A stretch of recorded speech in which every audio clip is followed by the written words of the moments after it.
Welcome back to another case study episode where we review one of our athletes and break down exactly what we did with them to get an improvement, a PB, or a great race result. Today's case study is 30-year-old athlete Dayne from Melbourne.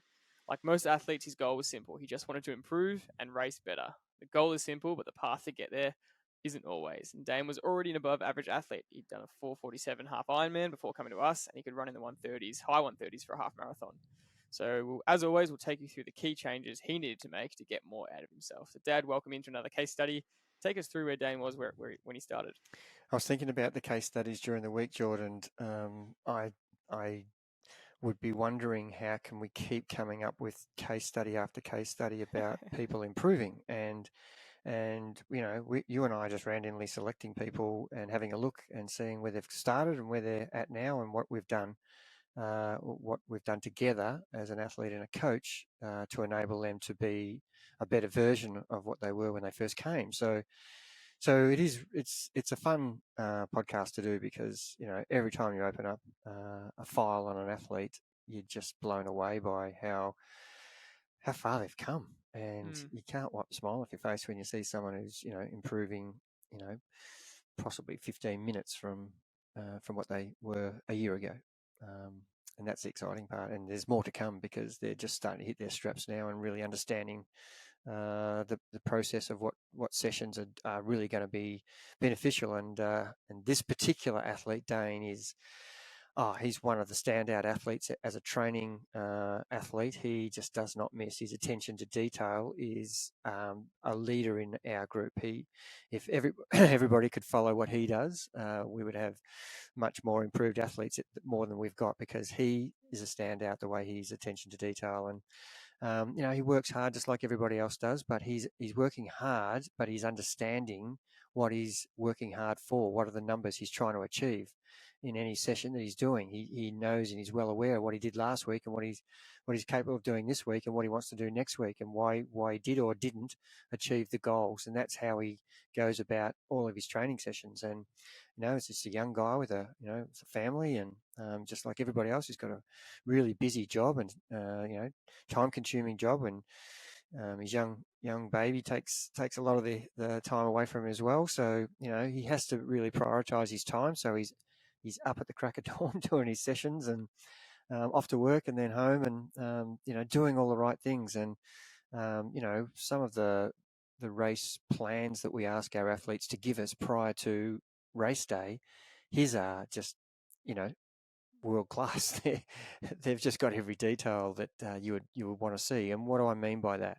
I mean, he's gone back and found in his own spreadsheets that he keeps, he's found every session that he's done that would be proof or evidence to tell us that he can ride at this power. He's got every single run that he's ever done that tells him he can run at this pace, and the same with the swim. And so these are the things that's attention to detail. And that gives you confidence going into the race when you stand on the beach thinking, how am I going to go today? Which is the majority of people who are around you, the majority of the 500 other people or 1,000 other people who are standing there going, boy, I don't know what's going to happen today. I hope it goes well. Whereas, Dayne's standing there going, all I have to do is execute in the moment these actual pieces of information that I know I've done many times. Just replicate that today and I'll get the result I want. What a calming thing that must be to think about when you're standing there. Yeah, absolutely. And I want to talk to you about the conversation you had with him before the race and afterwards as well, because it was one for the memory bank, I think. But let's start off by going through the data. And one of the easiest things we can do is compare apples with apples, and we compare his two Melbourne results a year apart. So he had done Melbourne half Ironman in 2022, which was the COVID year when it was in March, and then he did it again at the end of 2022, which is in November, and then a year later he just started with us in August, I think, so a couple of months before Melbourne, and then November 2023, so a year later he did it again. And look, it was a 26-minute improvement from half Ironman to half Ironman. But the big caveat there is the swim was short at Melbourne number 2. It was 1,000 meters, 1900. So you've got to you've got to add an extra approximately 15 minutes based on his swim time of 140 per 100 for that extra 900 meters. So his time was 4:21. But his goal was to go under 4:40, 4 hours 40. He was 4:47 the year before, and he really wanted to go under 4:40. That was his big goal for the race. And the same course, relatively similar conditions. And so it's been a couple of nice days at Melbourne the last few years.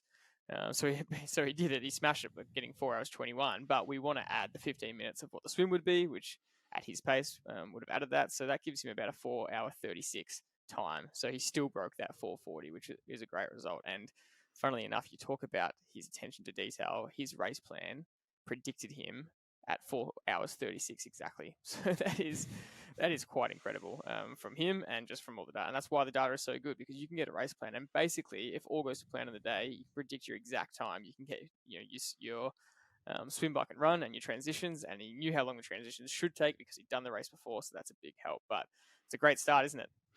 Yeah, the data really just confirms what should have happened and what did happen. And I remember vividly, I'd just been helping some of the guys do the Dirty Warney, which is a 10-hour endurance gravel bike race, and I was driving home from there, and we were talking to a lot of the athletes on the way home on the phone about their Melbourne half Ironman the next day. And it was a great conversation to have with Dayne, and I was really pushing him hard on his expectation for that half Ironman run. And I just felt that he just lacked a little bit of self-belief in him, and I was, really almost pleading with him to say, you have to have a crack tomorrow. If you ride properly like you have been riding, you will be so much fresher than you've ever experienced before. And he's got this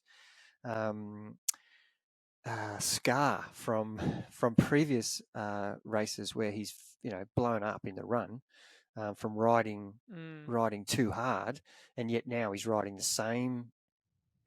No, he's not. He's riding better now than he was before. He's riding a lot less intensity. His graph, which we'll talk about later, looks completely different. And so he's not as gassed when he gets off the bike, and he's obviously fitter. There's never one reason why this is happening. He's got great endurance, great strength. As I said, he does not miss a session unless he's actually sick, which is should be a lot when you've got a little child who's catching everything. But yeah, he's really understanding that I can do this. I think he ran a 4:39 pace in his first Melbourne in 2022. Yep. And he ended up March running 2022. March 22. He ended up running. So it was March 22, then November 22, then this race was November 23. So so he's ended up running 4:19. So from 4:39 to 4:19, that's 20 seconds per kilometre faster, and that's a long way to come back from. That's literally 9 minutes faster than what you did before. And that's the difference. That's why he improved. His bike and his swim were very similar, but the bike, don't be confused by that. The bike time and the power was actually 30 watts higher, but the bike time was similar, but he got off the bike way fresher because of the way he rode. He rode within himself in the zones we got him to ride in, and that's what actually gave him the ability to run like that. And it was almost like he was saying to me on the phone before the race, "You think I can do that?" And I'm saying, I wouldn't say this to you if I didn't think you could do it. I'm not going to tell you things that I don't think are possible. That's not how I coach. I'm going to tell you exactly what I think you can do. And if you just believe and trust in yourself, you can pull this off. And the conversation post-race was one of those fantastic phone calls you have where, yeah, I did it. And that's what you want to hear afterwards. It was almost speechless. He's going, I can't believe I did that, but I just did that. Yeah, like you said, 4:39 pace to 4:19. That middle, that Melbourne half at the end of 2022 was 4:34 pace. So it improved a little bit, but still that monster improvement from year to year. And the bike, like you said, was similar. He was 2 hours 32 to 2 hours 28, so a 4-minute improvement. But the big difference was the wattage increase, which is great, but also the execution, like you said, and we're going to go through some real detail on that in a second. But I kind of wanted you to just dive into that confidence thing for a second a little bit more, because that's a big aspect of execution. He had all the data there. He had the entire race plan, yet he was still hesitant of what he was capable of. The goal time, the goal pace of the half marathon was 4:23 pace, and he ended up beating that and going 4:19. But it took a bit of self-belief to get there. Yeah, and it's amazing once you do it once. And I was saying to him, when you ran that 4:34 pace, that was already a confidence booster to you. and you believed you could run 4:30 from that point on. And then, getting you to run 4:23 pace in some of these training sessions where you've done, 2-3 hour rides at race pace. And then I've got you off the bike and asked you to run 8K or 10K or 14K at this 4:23 pace, and you've been able to do it. So, the evidence is there. So you've got to back yourself in a bit more. And he is a trusting person. So if he thinks I believe he can do it, then he's going to believe that himself. And I want the athlete to have a little bit more of that. And I think most people only get that confidence once they've achieved the stepping stone. And I'm saying to him, now we've done 4:19. Our next goal is to break that. We want to be a 4:15 runner. And, it's almost like, oh, how's that going to be possible? Well, it's the same confidence thing. Well, you didn't think 4:19 was possible, and now, now you've done it, and you're another, 6 months down the track into your next campaign, to the next event. And these are the things that we're practicing in training so that you get that self-belief. But you only get self-belief and confidence from outside sources, or from you actually performing those things. So people can tell you whatever they like, but if you don't actually believe that, you won't follow through with it. So having the data in training and having your coach tell you, they're two confirming things that he really trusted. And I think that's a game changer. Yeah, I can't stress that enough. I mean, triathletes, endurance athletes are very mentally tough, just naturally. But it is so, what's the word? Confidence boosting, and just such a nice thing to hear when someone externally just says objectively, no, you can definitely do this. You can definitely run at that. And you just kind of, you stand up a little bit taller, and you put your shoulders back, and you go, yeah, the coach has said that, so I can do it. And it can't be underestimated how much of an impact that has on the day when you're nervous, when you put all this effort in, when you're getting pretty tired halfway through, and then you've got the coach's voice in your head that says, no, you've got the strength to run this in the back end. That really does give you a lot of belief. Yeah, and I think also, Jord, having the strategy and the race plan to not try and run 4:19 right from the outset, that is the big thing that people get wrong. It's easy for someone to say, well, I want to run 4:19 pace for today's half marathon in this 70.3 event. Well, that doesn't mean you start there. And a lot of people will get away with that, but they're in a small percentage. Yeah. I believe if you started at, the first kilometer, if you went 10 seconds slower, if you ran 4:30 in an hour 29 or an hour 30 run, what difference does that 10 seconds make? Someone will say, well, that could be the difference between winning and losing. Well, if it is, that's a rarity. When there's 4 hours 36 other minutes that could contribute other than those 10 seconds. So be happy to sacrifice 10 or 15 seconds in the first kilometer, and then start to get your legs back from the bike. And then you can start to concentrate on, okay, let's see if I can run 4:25. Okay, let's see if I can run 4:22. And you just keep asking yourself, how are you coping? And of course, because it's the start of a half marathon, you should be feeling very good. But just ask yourself, at 4:25 pace, at 14K, is it going to feel exactly the same as it is now? So that's the reason why you don't run off at 4:10 pace or 4:15 and end up at 4:30. Not only is it a slower way to run, but it is a shocking experience mentally to do that, because you are getting passed by, some Trivelo athletes who are running it properly and coming home like steam trains, where you're fading. And it's worse when people are passing you when you're feeling bad, but start to get people passing you. That's when it actually compounds and you think, oh, I'm just crap at this. It's actually your execution that you're crap at. You're not actually a bad runner. You're actually crap at executing it. Yeah. And funnily enough, that was his exact race plan. Kilometer 1, 4:35. And people that are trying to average 4:23 would panic about that. Exactly what you're saying. But he's gone, no, kilometer 1, 4:35, which we drill into all our athletes. If you think we drill it on here, in this podcast, think about how much you drill it into an actual athlete's race plan who's going to race with Trivelo. And then kilometer 2, 3, 4:30. Not even coming down that much. Then up to kilometer 13, still building towards that 4:23 goal. And then from there, it was picking up, and the last 3 kilometers was go for it, which was your exact word. So I just really wanted to point out that was his exact race strategy. And the next bit of data I wanted to touch on was comparing to that Melbourne 2022 day, because there was 2 Melbourne half Ironmans in 2022, but at the start of the year and the end.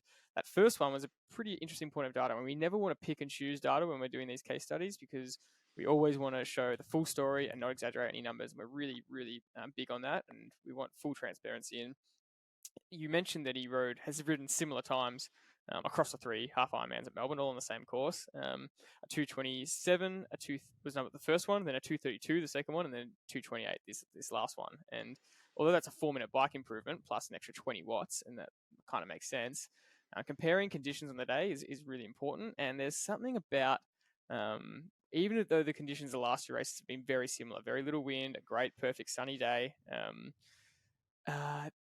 There's something about air temperature, air density, and we know this when we interviewed, I forgot her name, the hour world record holder that going around the velodrome, they actually measure the air density before they do the world record just to make sure the conditions aren't super unfavorable. They'll probably go through with it no matter what, but they're not going to, but if it's really bad, they will actually not attempt the record because the air density has such an impact. And so there was something about that Melbourne 2022 day, that first one, where we just had a lot of athletes, and a lot of athletes across the board just ride outlier times that are just not representative of what their potential ability is. And we had our own athletes where we kind of had to say to them, look, this is a great time, but this has a bit of an asterisk against it because we don't know what happened here today. The distance was the same. There was something about the course that was way faster, and a lot of people, if going forward, they made that their PB, they might not get close to that again. There was something about that day that was really fast. And so for Dayne, he rode at 36 k's an hour in that first one for 177 power. He's basically ridden almost at the same time within 20 or 30 seconds this last one, but he's 30 watts higher. So it's important to point that out and go, well, he's ridden, and the key point for us is he's ridden similar time, but he's executed so much better. The way he rode that power, he's ridden higher power, which should be harder, but he's fresher and he's run better off the back of it. Yeah, there's a lot you've crossed there, Jordan, to pick apart. I can tell you that out of all, I think we had 15 or 20 Trivelo athletes in that race, and the majority of athletes were riding up to 15 minutes quicker than their previous PB on that day. And and of course the beautiful weather conditions contributed to it, but there were a lot of packs in that particular day with the ride. And you can't underestimate it. You can't actually help it if you're in a bunch of 30 people. And no matter how hard you try to get away, 30 people are always going to gobble up one person who's just ridden off the front. And that has a huge impact on that day, and that's unavoidable. But as you said, you can't use that as a comparison, because that is an inflated time due to outside circumstances other than your own individual effort. And so that's why total times aren't that brilliant an idea. And we're more about, what can you average for the speed on a bike, what's your average 100 pace in the swim, and what's your average running pace per kilometre. That's going to give you a more accurate identity of what actually happened on the day. Yeah, I did forget about that. There was just monstrous packs we saw going past that day, like just packs of 30, 40. It was actually, laughable. And I remember that now. And the same thing happened up in Sunshine Coast, I think, as well. Which can definitely inflate those times. It does happen a lot. It does happen a lot, yeah. But, we just want to point that out.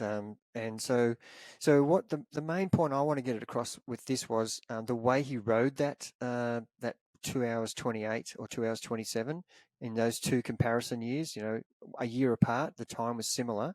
But if we looked at a power profile with zone 1, 2, 3, 4, 5, 6, you would see that he had a lot of time in every zone, 1, 2, 3, 4, 5, 6. And when you looked at his power profile in a year later with similar time, but he had 30 watts more, his power profile had virtually nothing in zone 1 and 2, and virtually nothing in zone 5 and 6. And we're going to show that in the graph that Jordan's just shown now.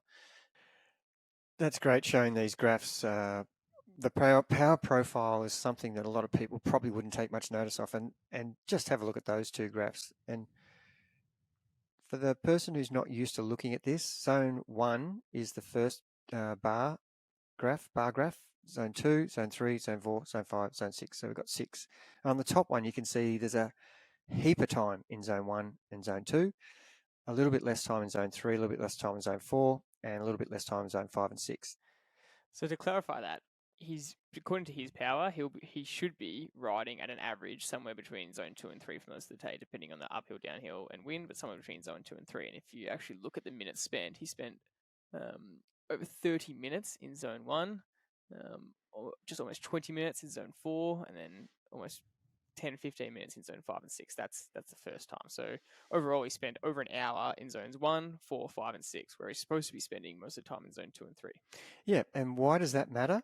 It does matter because you are going to actually probably ride too hard to ride too easy. So what does that mean? Well, any time in zone 5 and 6 means you're going to spend more time in zone 1 and 2. And on that day, remember we said there was a lot of drafting, so that could actually account for a fair bit of time in zone 2 where he's actually not able to pedal because he's in the middle of a bunch. So that could account for that. But the main reason is to not be in zone 5 and 6 is to not be in zone 1 and 2. That's the main reason. The second main reason is if you're spending time in zone 5 and 6, you are actually burning through your nutrition quicker, which means you're going to actually run out of fuel quicker than you would if you're running normally with a normal bike ride, like we're going to show you in the second graph, and you'll run worse. Your heart rate will probably be higher. And you'll feel like you've actually done more than you have in a normal ride because you've spent so much time in zone 5 and 6 or actually 4, 5 and 6. And if you look at the second graph, there's virtually no time in zone 1. There's virtually no time in 5 and 6. Like I can barely see a purple line. And that's the biggest lesson that he's taken out of that whole year's training. Do not ride in zone 1, 5 or 6. And what an incredible difference. The time was the same. The power was 30 watts higher, and he was able to run literally 10 minutes quicker than he did that year to that year. If you look at this, and I encourage anyone to jump onto the video and look at this if you're listening in audio, but he's lapped his own time. So when he started pedaling and stopped pedaling, and it's hilarious that 2 races later, they're 2 seconds apart, the lapped time, even though the gun time was probably 20 or 30 seconds. But it's hilarious to see almost the exact same time and completely different power profile and how he got there. And if we added it up, it would literally be 10 or 11 minutes total in zone 1, 4, or 5, compared to spending over an hour in zones 1, 4, 5, and 1, 4, 5, and 6 in the first race. And that's another key point is in that first race, there was 8 minutes or so in zone 6. In this second race, or this latest race, 0 time spent in zone 6. He just never went above that, that is really what we want to see in an athlete. It's not even just a little bit, not coming out of a corner and gassing yourself. It's just absolutely 0 time in zone 6. So that makes a big difference. And the exaggerated example is we just did a crit race on a couple of days ago, and I was comparing data with a mate. And at the end of the crit race, it was only 50 minutes, and it was averaged 290 watts or so for the 50 minutes, and we were absolutely gassed. I had nothing left in my legs after that because this crit race is just super over under. Massive effort in zone 6, and then kind of trying to recover in zone 1. After 50 minutes of that, you are absolutely cooked, and there's no way you can get off and run a good pace. And that's an exaggerated example, but for us, we were joking that the average power was 290 watts, and we could hold that for a couple of hours, if it was ridden evenly. But it's so funny for us to see that number and go, we feel way more cooked than what that average was. And that's just an exaggerated example of this. If you're so up and down, you're going to be just absolutely gassing your legs. And the normalized power is something that a lot of people still don't fully understand. The race you just did yesterday, your average might have been 290, but I can guarantee you, I haven't seen your file, but I can guarantee you it would have been at least 330 or more for that 45 minutes. It was, yeah. It was bang on 330 for normalized. Yep, and looking at Dayne's graph, I can guarantee that his normalized power for that first race, the top graph we're showing,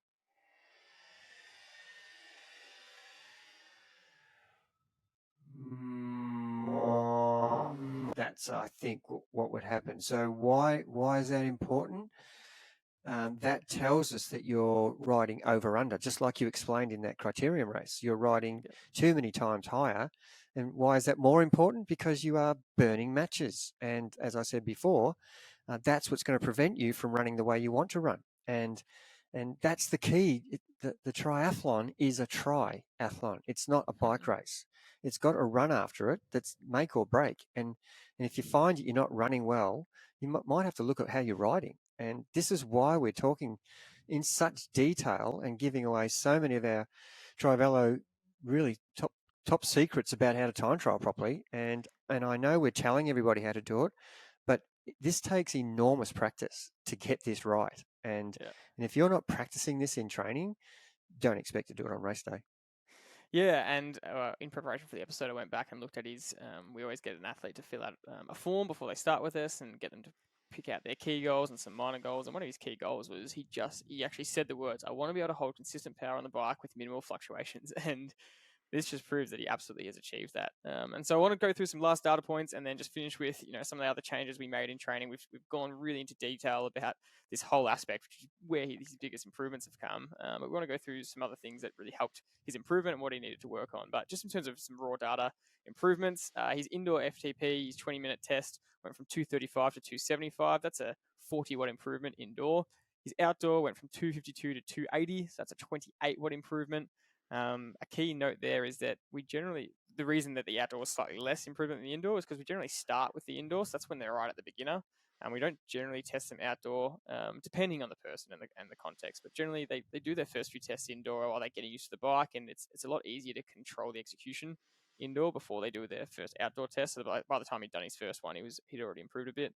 But the big key there is that his speed outdoor and his first test was 38.7 and his latest test was 43 kilometers an hour. That is a 5 kilometer an hour difference. But one final bit of data here that I really want to point out is that his 60-minute time trial has gone from 33 k's an hour to 37, so a 4 kilometer increase over 60 minutes. And then really interestingly, his power from 60 minutes has gone from 190 watts to 240. So that's a 50-watt improvement over an hour, compared to his 20 minutes has only increased 28 watts. And that's really worth noting because, again, he's doing half Ironmans. We're not trying to we test him over 20 minutes, but that's just a test for some data to see where he's at. But we're not trying to improve his 20-minute power. We're trying to improve his 90-kilometer power. And so it's so great to see that with the specificity of training, his 60-minute improvement was 50 watts, where his 20-minute improvement was only 28. I say only 28 with quotation marks. It's a great improvement itself. But the fact that the 60-minute time trial was a whopping bigger improvement. Well, don't forget, Jordy, his 90-kilometre improvement was 30 watts. Mm-hmm. So, that's compounding the fact that he's got great endurance. And before we leave the bike stats, where did he get that from? And for those of you who haven't listened to any of the 200 episodes that we've done, it is principally the endurance ride in the hills. And Dayne's a local Melbourne guy, and most cities around the world will have somewhere where there's some hills. And if there aren't, you need to do something extraordinary and get in your car and drive closer to where the hills are, because this is where he's got the strength to hold the power that he wants from the start to the end. And not only doing those hill sessions has enabled him to have the strength, it's actually made him a faster bike rider without actually going faster. It's just because you're all day doing up and down, climbing, efforts out of the seat, in the seat, low cadence work. You are really building that resilience. And then when it comes to holding, thinking about holding speed and power for 90K, that's a long time to be holding. 2.5 hours for some people, 3 hours for others, 2 hours for the really fast guys. It's still a long time to be holding that power, and you need to have some really good aerobic endurance with strength efforts in it. And that's what he's done unbelievably well. So what changes did we make in his training? I think the first thing was you really just wanted to teach him how to ride the bike better, how to ride the power better, because he had a power meter, which was great because we had some data from that first race he did, which was a few months before he saw us, but he hadn't used it as well. And so, one of his key goals was to get better at riding consistent power, and that came with those consistent race-specific sessions where you were just hammering him to stay out of zone 1, 4, and 5, and 6, of course, but stay out of zone 1, 4, and 5. And in these relentless race-ready sessions, 2 by 15-minute blocks, 2 by 30-minute blocks, 60-kilometer time trials, 1 hour efforts, stay in the right zones, hold the right zones. And it took him a while to get there, but his last race really shows it came off. Yeah, if you're in that position, go out and try it yourself and give yourself an upper and lower range category where you're not allowed to go above and you're not allowed to go below. Have instant power on your screen or 3-second, either of those two, and have your lap power on the screen. And every time you go for a straight stretch of whether it's a 15-minute effort or a 20 or a 5, just have a look at what your lap power is and have a look at what your 3-second power is. And the 3-second will be jumping everywhere, but your lap power should be staying in the ranges that we're asking you to do, which is dependent on what race you're training for. If it's Olympic distance, you could be asking to be riding at zone 4. If you're doing an Ironman, you could be asked to be riding in zone 2. So just understanding how to do that in training is actually what this is about. Yeah, and in your own words, I like the wording you used where you said the idea is just to not get off the bike and be a basket case. It's to get off and feel good and have confidence that you can run well. And his fresh 10K time has come down from 4:12 pace to 3:46. And then that shows in his half marathon strength as well as his strength on the bike that he's been able to improve on both of those. So I think we can leave it there. I mean, anything else you want to touch on about any changes or any conclusions about Dayne? We've gone to some real epic data here, but it just shows the detail you can go into to get a massive improvement. Yeah, and it wasn't like Dayne wasn't a very competent athlete already, but he's just taken himself to the next level. And when you start to improve 8-9 minutes, that's significant. And I'm talking. There's more room for him to go right at this minute because he's now understanding everything we've been drilling into him for the last year. It's always almost starting to click, and he's now practicing more and more. How to execute these tasks in the training sessions. So I think that's the exciting part because, his bike times will start to come down now from there. Yeah. And, he's still got more room to improve in his running, even though it's been unbelievably significant. But the next phase for him, now that he really comprehends how to train to those numbers and stay out of the numbers well down and stay out of the numbers well above, it will start to pay dividends. So I can't wait to see how he goes. Yeah, we can definitely see in the data already. He is quite strong over that hour to hour and a half mark in terms of his raw power critical numbers, and that kind of shows that he can keep getting that up to the 2.5 hour mark and bring down those times. So that's really exciting. And we do not want to neglect the swim at all. But he's already a very confident swimmer. His swim has improved marginally. But the point of why we haven't worked on it as much, this is the case from a lot of our athletes, not every athlete definitely, but a lot of our athletes, is that he could work really hard in the pool and swim 3 or 4 times a week to wipe off another 5 or 10 seconds off his swim per 100, maybe more, and that would wipe off 1:30 to 3 minutes across the half Ironman. But the work we've done on the bike and running has wiped off 11, 12 plus minutes. So that's where the focus has been to start with. And if he wants to take his swim to the next level, that's definitely an option. But as a limited age grouper, you've got to really pick your battles, and you don't have unlimited sessions to do. So you want to pick you want to find where the most time is to be gained and just work on that. Yeah, when you've got limited time to train, and we have talked about that in other podcasts, you have to actually sacrifice something, and you're going to sacrifice the event that's going to give you the least return. And unfortunately, swimming is the one where you can work, doubly as hard and only get up to possibly 2 minutes improvement. Whereas if you work the same intensity on the bike, you've got potential to do 5 or 10 minutes, and the same with the run. We've just proven, he's actually improved 9 minutes by us improving his bike. That has improved his run. So, yeah, look, we're never trying to dismiss things, but his swimming has stayed the same because it's basically 2 sessions per week. It has improved from when he first started. He was a 153 swimmer, and now he's in the 140s per 100. So there's no denying he's improved, but it's not an expectation with 2 sessions per week that you're going to get astronomical improvement. Yeah. Well, that concludes this episode. It's been a really big and detailed one. We hope you've enjoyed it. I love doing these case studies, like you mentioned at the start. We keep bringing them out, and we'll keep them coming because we have what feels like an infinite amount of data of athletes improving over the years. So we'll keep telling these stories of how people improved. And if you want similar results to Dayne, and you want to get these improvements, then go to trivelocoaching.com.au. You can fill out our form to apply to be coached there, and we do have a guarantee that if your FTP doesn't improve in the first 8 weeks, then the coaching is on us, because that's how confident we are in your improvement. So thanks as always for listening, and we'll see you in the next episode.